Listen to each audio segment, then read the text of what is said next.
Joseph Rickwert wrote, "The year 1952 seems to have been crucial and formative for many architects, the year of the Siam Summer School in Venice. It was certainly so for me. I arrived a poor student and had no obvious attachment, but I had the good luck to meet Nani Valle on the registration day.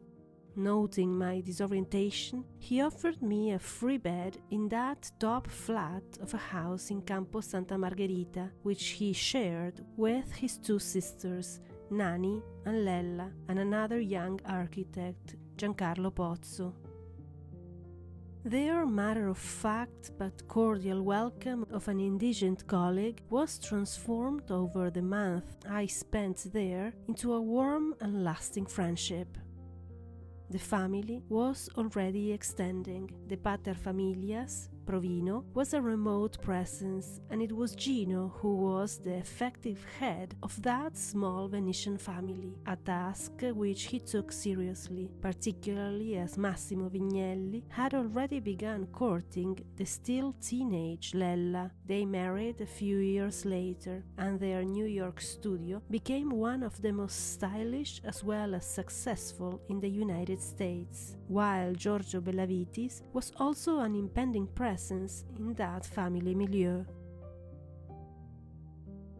Why and how I was absorbed into that milieu I cannot tell. The fact is that through many vicissitudes and in spite of any differences of background or direction, we have all, ever since then, remained close friends and occasional collaborators. There must have been some secret chemistry which worked between us. Even when we had only just met, it was obvious to an outsider such as myself that Nani and Gino were in some ways matched. Both were commandingly tall, and both already spoke with a certain authority.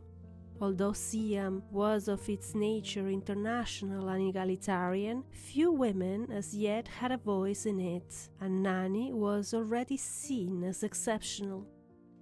She had even charmed her notoriously misogynist teacher, Carlo Scarpa, who had noted her gravitas, that striking personal dignity which was so often lightened by her often, though sometimes ironic, smile, and which was consonant with her very sober elegance, evident in the perfect cut of her clothes, as well as in the fastidious choice of the fabric she wore. She had, after all, in her youth, been a fabric designer and even weaver. Her professional career was marked by a series of important collaborations. While still a student, she had worked on an ambitious plan for a new town at Marghera with a group of her contemporaries under the direction of the rector of the Venice School, Giuseppe Samonà. But inevitably, her most fruitful collaborations were with her husband Giorgio, whose intimate knowledge of the physical fabric of Venice made him the ideal restorer of Venetian historic buildings.